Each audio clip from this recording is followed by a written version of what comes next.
Bonjour. Le XXe siècle est sans doute dans l'histoire de l'humanité, avec les années du néolithique lorsque l'humanité mit en place l'agriculture et l'élevage et qu'il y eut beaucoup d'épidémies, beaucoup de famines. Eh bien, le XXe siècle fut sans doute l'un des siècles les plus horribles, un des siècles où l'humanité se mit à fonder des idéologies, principalement parties des pays chrétiens. C'est là qu'elles furent inventées, sorties à la fois du christianisme et du judaïsme. Les idéologues athées mettaient une idée au-dessus de tout pour créer sur terre le paradis absolu, en bannissant évidemment l'idée d'un vrai Dieu. Quand on regarde les idéologies qui se sont succédées, on est affolé. Tour à tour, il y eut au XIXe siècle l'exaltation de l'argent avec le capitalisme pur. Des millions de personnes furent réduites à la misère et moururent. Et puis en réaction, il y eut le communisme qui disait « Le partage de l'argent rendra le monde parfaitement heureux ». Comme ces choses étaient quand même terre à terre, alors se leva une nouvelle idéologie, plus noble paraît-il, le nationalisme, l'exaltation de sa patrie au-dessus de toute chose, quitte à massacrer, s'il le fallait, une génération entière pour cette gloire passagère. Ce fut la Première Guerre mondiale.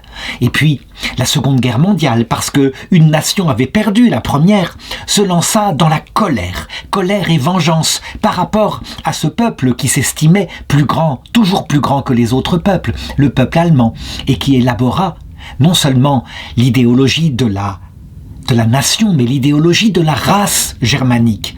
C'est de cela dont je veux parler ici. Comment est-ce que cette idéologie a fait des martyrs ? Je voudrais dire que lorsqu'on regarde ces idéologies, quelquefois, on peut même perdre confiance dans la nature humaine et se dire « pauvres hommes, ils sont moins que des bêtes à se donner ainsi à des choses que même les animaux ne feraient pas ». En réalité, il faut toujours avoir ça en tête, comme le dit saint Paul. Romains chapitre 11, verset 32, « Dieu a enfermé tous les hommes dans la désobéissance » afin de faire à tous miséricorde. Je vais le montrer, tous ces idéologues, et en particulier les nazis qui assassinèrent la petite religieuse Sœur Alix dont je vais parler aujourd'hui, eh bien, Sœur Alix elle-même, elle les accueillit à l'heure de leur propre mort pour leur proposer la réconciliation, le pardon. Elle était là, elle qui avait donné sa vie véritablement. Il faut donc garder l'espoir dans l'humanité malgré ce temps de la terre où quelquefois nous suivons notre chair. Cette petite fille est née dans une Pologne déchirée entre deux grands empires, en 1899, et elle s'appela, baptisée par ses parents, Maria Jadwiga.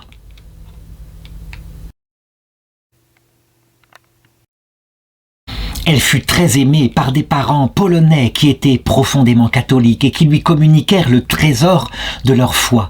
Elle était très aimée lorsqu'elle grandit par ses camarades et ses proches. C'était une petite fille sensible aux gens, à leurs souffrances, à leur pauvreté. Le petit nom qu'on lui donnait, c'était Marilka. Elle naquit près de Varsovie, dans une région qui se trouve, disons, à l'est de la Pologne, du côté plutôt, de la Russie orthodoxe. La Pologne, il faut toujours l'avoir en tête, est un pays qui se situe à un mauvais endroit, comme d'ailleurs peut-être Israël, entre deux empires puissants. À l'est, la Russie orthodoxe, qui a toujours eu envie d'élargir son empire. Et à l'ouest, il y avait l'Allemagne, la Germanie, avec les Saxons en particulier, qui rêvaient eux aussi de gloire terrestre et de conquête, y compris lorsqu'ils étaient religieux. Qu'on se souvienne par exemple des chevaliers teutoniques, qui étaient des chevaliers militaires qui rêvèrent de s'emparer de la Pologne. La Pologne, elle est faite d'humains normaux, qui évidemment eux aussi, lorsqu'ils eurent de la gloire, voulurent s'emparer de régions autour d'eux, peut-être la Suède, de choses comme cela.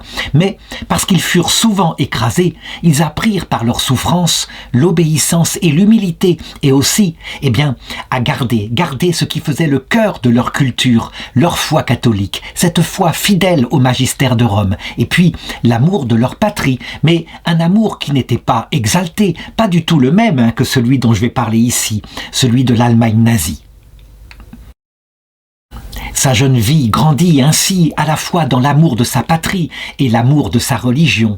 Et pour montrer sa générosité, voilà que en 1917, nous sommes en Première Guerre mondiale, elle a 19 ans seulement, elle décide de s'engager volontairement dans l'armée polonaise pour devenir infirmière.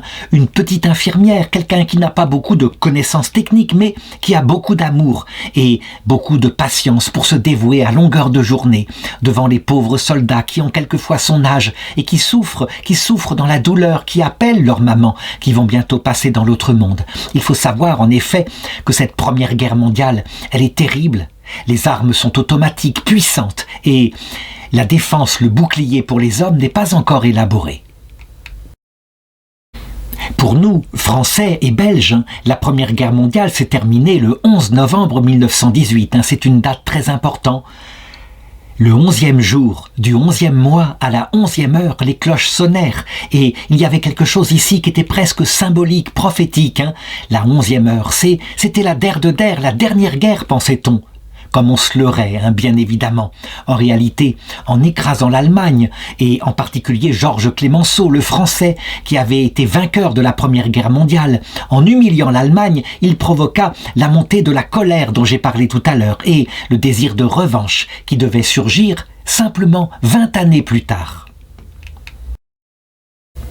Pour la Pologne, la Première Guerre mondiale n'est pas terminée. En effet, nous le savons, en 1917, la Russie a basculé du côté d'une révolution très spéciale, la révolution bolchevique, et une autre idéologie mortifère, elle aussi, celle dont j'ai parlé tout à l'heure, celle qui met en avant l'argent avec l'égalité du partage, qui semble généreuse, mais qui en réalité est aussi destructrice de la nature humaine, puisque, nous le savons, elle ne correspond pas à la nature humaine. Il est évident que une personne, un père de famille, travaillera si, travaillant plus, il gagne plus pour nourrir sa famille, pour améliorer le niveau de vie de ceux qu'il aime.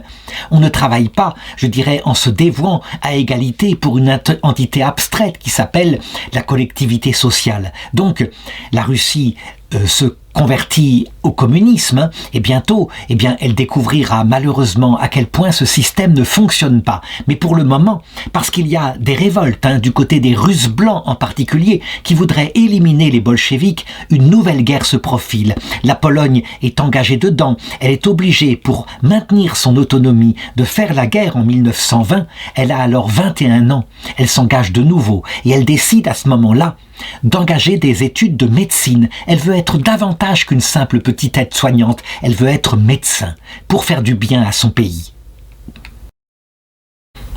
La guerre va être gagnée par la Pologne, qui va pouvoir ainsi, entre 1920 et 1939, s'établir comme un pays autonome qui est rené. C'est quelque chose d'extraordinaire, c'est une bénédiction. Ce n'était pas arrivé depuis si longtemps. À l'époque de Napoléon, plus d'un siècle plus tôt, les Polonais avaient voulu demander à l'empereur des Français de rétablir leur pays, et ils ne l'avaient pas fait.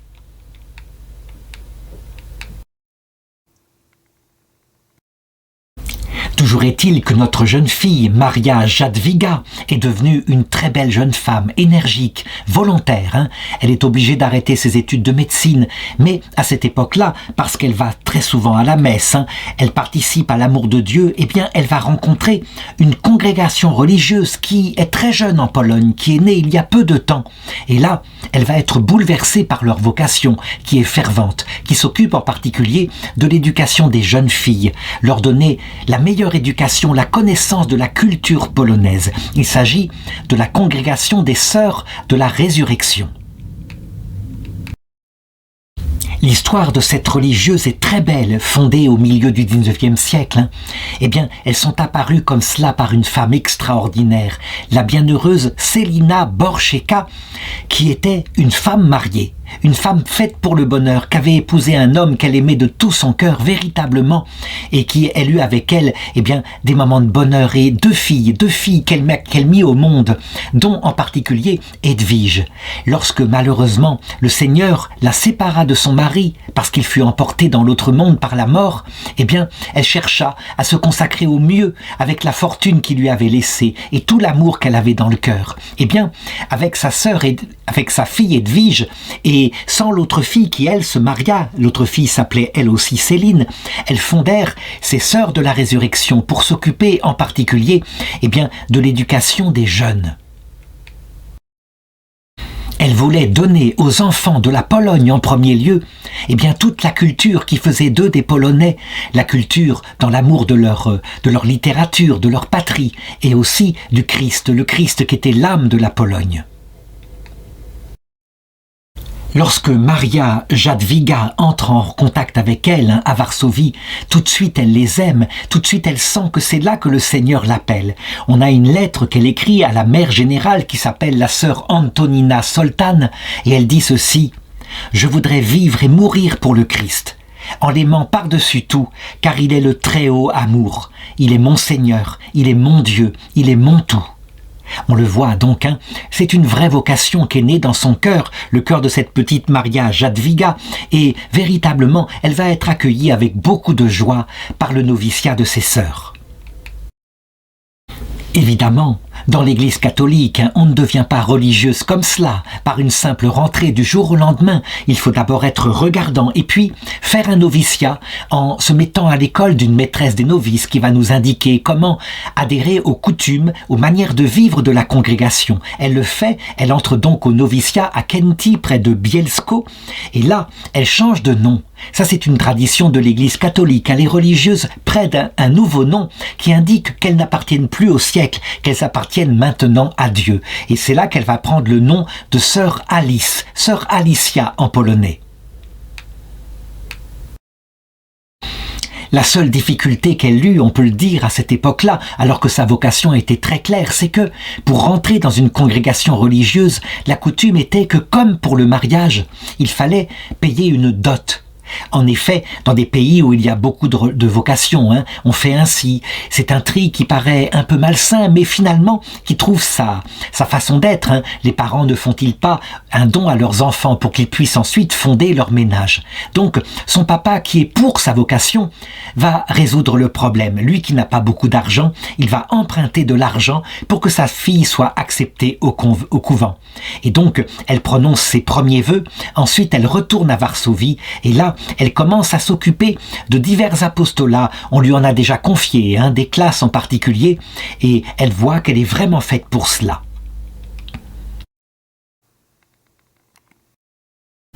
Évidemment, puisque ces sœurs sont là pour communiquer le Christ aux jeunes, mais aussi pour leur donner une solide formation, on la dirige vers des études, vers un métier particulier, une matière qu'elle pourra enseigner par la suite. Et curieusement, comme elle est scientifique, elle avait commencé des études de médecine, on ne la dirige pas vers des études de biologie, mais plutôt vers des études de mathématiques, mais aussi tout de même de sciences naturelles, et ça rejoint un peu la biologie.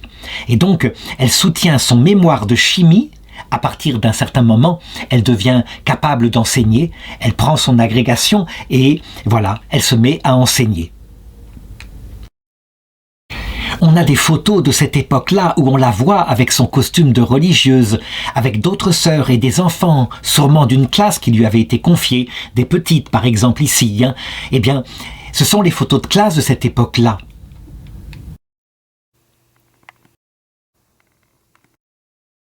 Quelle est l'opinion qu'ont ses élèves et puis aussi ses religieuses, ses compagnes par rapport à son comportement à cette époque-là? Nous sommes en 1922, elle a maintenant 23 ans. Ce qui est noté, c'est que elle est fort exigeante par rapport à elle-même, véritablement. Elle ne se passe rien. Et on peut dire que sous ce rapport-là, elle développe véritablement un cœur de bonne religieuse. Il faut être sans pitié pour soi, tout en développant un cœur de feu pour Dieu, et ça je l'ai montré tout à l'heure, elle l'a, et un cœur plein de bonté, de patience, de miséricorde et d'amour pour son prochain. En classe, elle est capable d'avoir une forte autorité, on le voit, elle tient ses classes, on peut le dire. Il n'y a pas un bruit, on l'écoute, on la respecte comme sœur. Donc, c'est ça qui apparaît de plus comme caractère. Elle est faite pour avoir de l'autorité, c'est une femme de caractère. Et ses sœurs avec qui elle discute de temps en temps voient que son cœur de feu, elle le garde pour Dieu. En réalité, sous des travers qui sont sévères, on le voit dans les photos, elle aime ses élèves véritablement et elle le dit. Je voudrais, s'il le faut, prendre sur moi toutes les souffrances pour qu'elles aient moins à souffrir dans leur vie. Donc, on le voit, il y a ici une générosité qui passe à travers une offrande de sa vie à Dieu, à travers des sacrifices.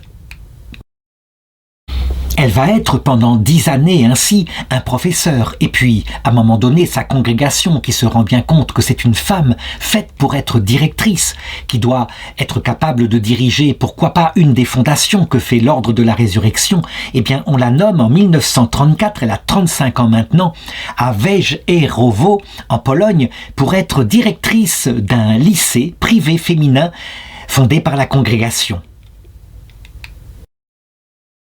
Elle va se montrer ici extraordinairement capable de prendre des décisions avec une fermeté de l'âme, une force de caractère qui entraîne les sœurs, d'autant plus que les difficultés matérielles sont énormes. Quelquefois, les sœurs n'ont même pas d'endroit où se coucher pour la nuit. Elles ne peuvent pas se reposer dans une cellule habituelle comme c'est le cas, mais plutôt dans des sortes de dortoirs. Eh bien, elle assume les choses et le lycée ainsi va se développer. Il va d'abord changer de nom à un moment donné pour devenir le lycée privé féminin à propos consacré à la reine, la Vierge Marie, la reine de la mer.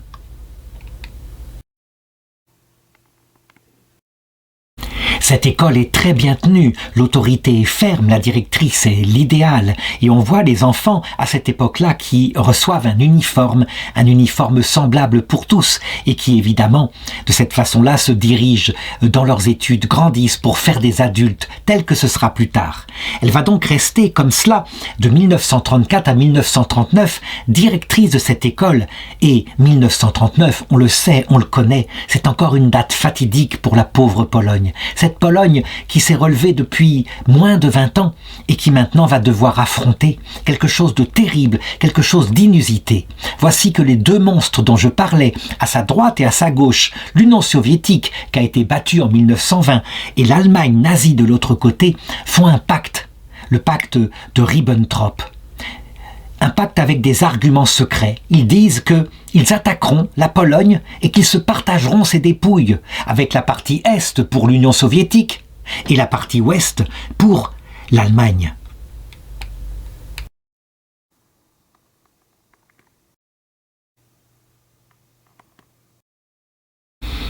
Durant l'été 1939, alors que la guerre n'est pas éclairée mais que des bruits de guerre sont là, elle se rend pour voir une dernière fois ses parents. Elle ne sait pas que c'est la dernière fois qu'elle les voit. Elle est âgée de 40 ans simplement. Elle voit ses frères et sœurs dans la capitale, dans Varsovie. Et puis, elle se rend dans son lycée à Kenty. Elle fait le pèlerinage de Jasna Gora. Comme si elle avait l'intuition, en tout cas elle se confie à la Sainte Vierge, l'intuition d'événements tragiques qui arrivent pour la Pologne. Elle se rend à la plage, il y a véritablement des temps de détente. Et puis elle reprend son poste à l'internat des filles. Là, elle entreprend la construction d'une nouvelle aile pour le lycée, là où seront situées pour la rentrée des nouvelles classes. Elle prépare aussi le programme pour l'année scolaire qui arrive. Elle prévoit des sorties pour ses élèves au théâtre, au concert. Elle veut leur communiquer, je l'ai dit, toute la culture de la Pologne qui passe par l'art en particulier. Tandis qu'à cette époque-là, un homme qui sera célèbre par la suite, le bienheureux, le saint pape Jean-Paul II, lui aussi, a le même esprit. Il fait du théâtre lui aussi et il se prépare à vivre cette terrible Seconde Guerre mondiale. L'Allemagne va attaquer la Pologne avec un faux prétexte. Les nazis montent un prétexte, à savoir que, paraît-il, une escouade de soldats polonais aurait attaqué un poste frontière. La réalité, on la connaît très bien. Des SS, c'est-à-dire des soldats nazis déguisés avec un uniforme polonais, ont fait mine d'attaquer le poste frontière. Et ainsi, on avait un prétexte. Donc Hitler fait un discours et voilà, c'est parti, l'attaque est lancée. La Pologne, évidemment, s'était préparée. Elle contre-attaque comme elle le peut. On a souvent dit que les Polonais attaquaient avec des chevaux contre les blindés allemands. En réalité, la Pologne avait une armée blindée.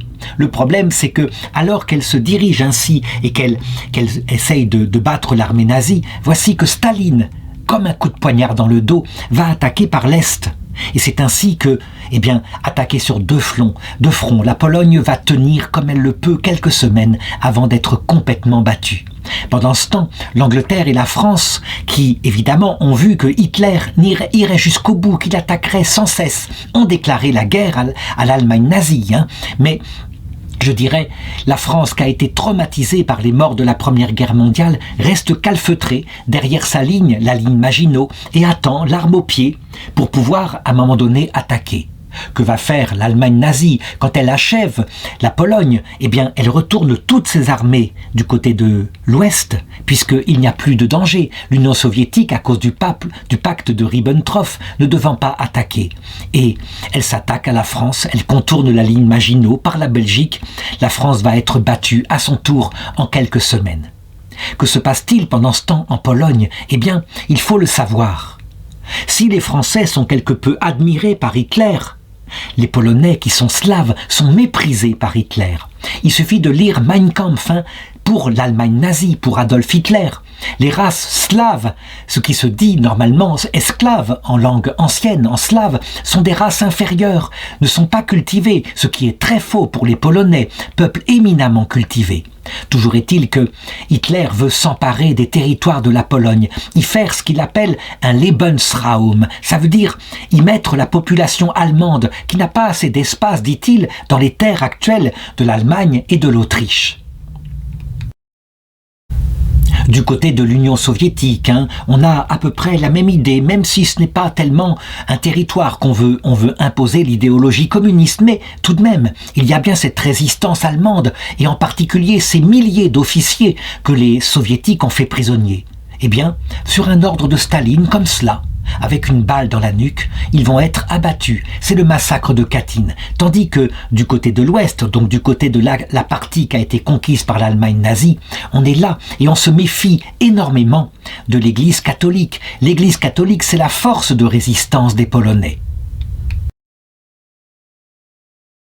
Mère Alicia est surprise ainsi par cette guerre et évidemment elle se rend bien compte que les nazis sont des ennemis de l'Église. Alors elle se dit: il faut que je protège les vases sacrés, il ne faudrait pas qu'ils soient pillés par les nazis, qu'ils en fassent quelque chose pour enrichir leur armée.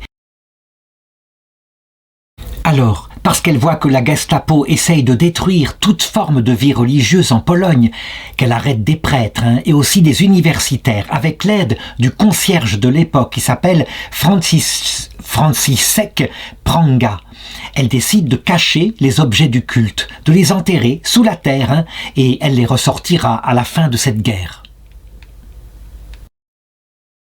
Elle a pris une grande malle, elle a mis aussi dedans les vêtements liturgiques qui ont souvent été brodés par des mains féminines avec des fils d'or, et tout cela a été enterré dans le sol. Eh bien, c'est stupéfiant, mais c'est ainsi, c'est le problème de l'âme humaine. Le concierge, le fameux Franciszek Pranga, va la dénoncer aux nazis. Pourquoi a-t-il fait cela? Est-ce qu'il attendait un intérêt matériel, par exemple? Eh bien, je ne sais pas. Est-ce que les Allemands promettaient en échange quelques bienfaits matériels, un peu de nourriture? C'est très mystérieux. Souvent, on recherche la raison de la trahison de Judas dans des motifs éminemment spirituels. Quelquefois, il suffit de la convoitise de quelques pièces d'argent. Le soir même, on prévient sœur Alicia Kotowska qu'elle a été dénoncée, qu'elle pourrait bien être arrêtée. Et c'est pour elle source d'angoisse, mais en même temps, elle avait fait confiance à cet homme, elle ne pouvait pas imaginer le pire, surtout de la part d'un Polonais. Le soir, à sa congrégation, elle va faire un chapitre où les choses vont être dites, elle qui est la supérieure de ce coin. Et là, véritablement, elle parle de tout son cœur. Nous sommes la veille de son arrestation.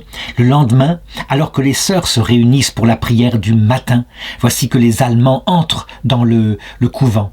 Sœur Alicia est emmenée par la Gestapo. Et là, elle le dit à ses sœurs: « Je pardonne bien volontiers au concierge Franciszek. » Je voudrais ici donner probablement le motif qui a expliqué cette trahison au-delà de l'argent. Il faut savoir qu'en Pologne, il y a une grande communauté juive et que elle, en ce qui la concerne évidemment, elle reçoit dans son école des enfants juifs. Mais à cette époque-là, nous le savons, l'extermination n'a pas encore commencé, mais de toute façon, il y a une persécution. Donc, il semblerait qu'elle cachait dans son école des enfants juifs et que la dénonciation soit venue de là, donc d'un antisémitisme venant de ce Polonais. Toujours est-il qu'il semblerait que le 11 novembre 1939, les nazis décident d'exécuter cette sœur qui s'est montrée résistante et qui a aussi protégé des enfants juifs, ce qui pour eux est un crime contre leur idéologie nazie. Et donc, on emmène non seulement elle, mais aussi les enfants juifs qui ont été arrêtés avec elle pour qu'ils soient fusillés ce 11 novembre. Et on raconte, elle dit elle dit aux enfants juste avant l'exécution, « N'ayez pas peur, mes enfants. Dieu vous aime et vous verrez, il vous attend au ciel. »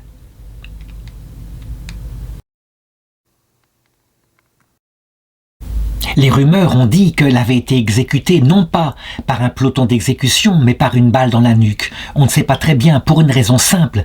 On n'a jamais retrouvé son corps. Il y eut bien, après la guerre, une fouille par un de ses élèves, dans des endroits où, au début de la guerre, les nazis avaient enterré leurs victimes. Il retrouva un chapelet qui semble bien être le sien, mais rien d'autre, pas son corps. Est-ce que son corps a été brûlé ? En tout cas, ce qu'on peut dire, c'est que elle avait dit quelque temps avant, alors qu'elle s'entretenait avec ces religieuses, elle avait dit à propos de son corps, et c'était sans doute prophétique, « Peu importe où sera mon corps, j'aimerais que personne ne sache pour moi.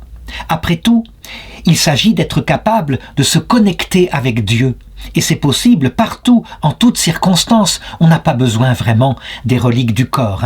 Vivre en Jésus, couler comme une goutte dans l'océan de sa miséricorde, tel est mon grand désir. » Eh bien, sur ce point-là, semble-t-il, elle fut exaucée.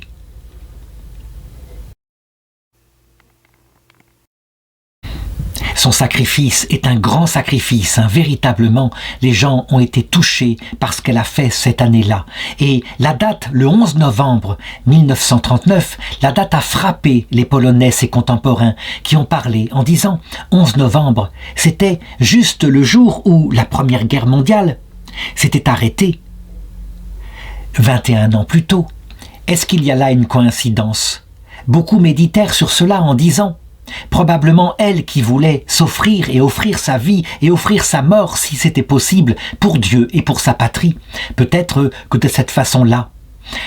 Alors que le 11 novembre 1918, la Pologne peu à peu était renée de ses cendres, elle avait offert sa vie pour son pays.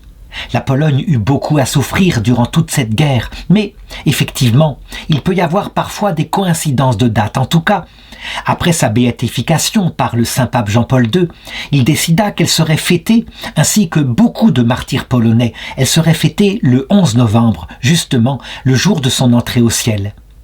Il y a ainsi, du côté des dates, des choses à regarder. Parfois, Dieu aime à donner des signes. Par exemple, qu'on se souvienne de la fin totale de la Seconde Guerre mondiale.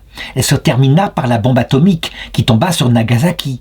Nagasaki était la seule ville catholique du Japon. Et il faut le reconnaître, eh bien, c'est étonnant.